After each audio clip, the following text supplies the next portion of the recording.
Okay, so the first thing that we're going to start with is the leek.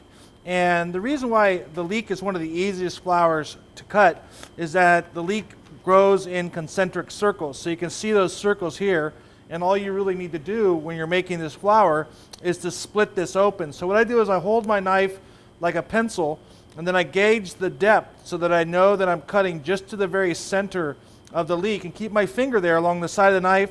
That way I know that every cut that I make in the leek is going to be going to the right depth, and I'm not going to cut off the petals on the other side.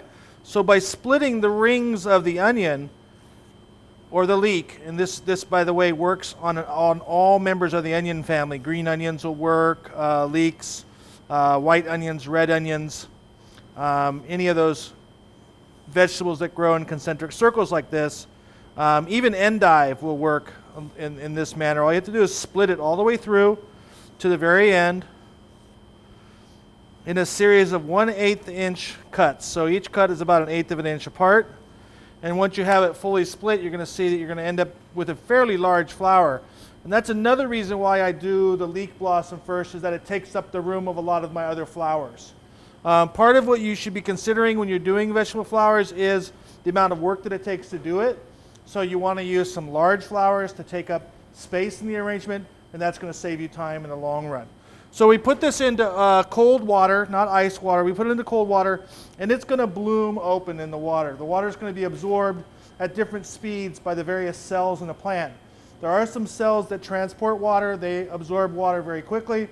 There are other cells that are more waxy, and they keep the water within the plant, and they don't absorb water as quickly. So what happens is the cells that absorb are on the inside, and they cause the leek to curl out. With the top of the leek, we can also do some things, because it's a beautiful green color. We don't want to waste any of the product, so we can take these leaves here, and if we nest them all together,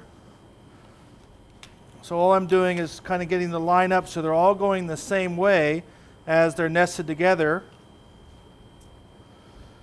and cut them off at an angle just to kind of make that end a little bit more decorative.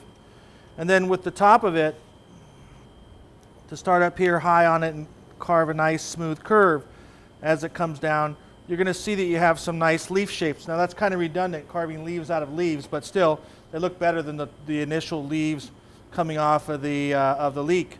So if you leave them together like this, and then just bring your knife in from the side, put a little serration in the side of these leek leaves, those will open up when they get into the water, and you're going to have a very nice, beautiful background.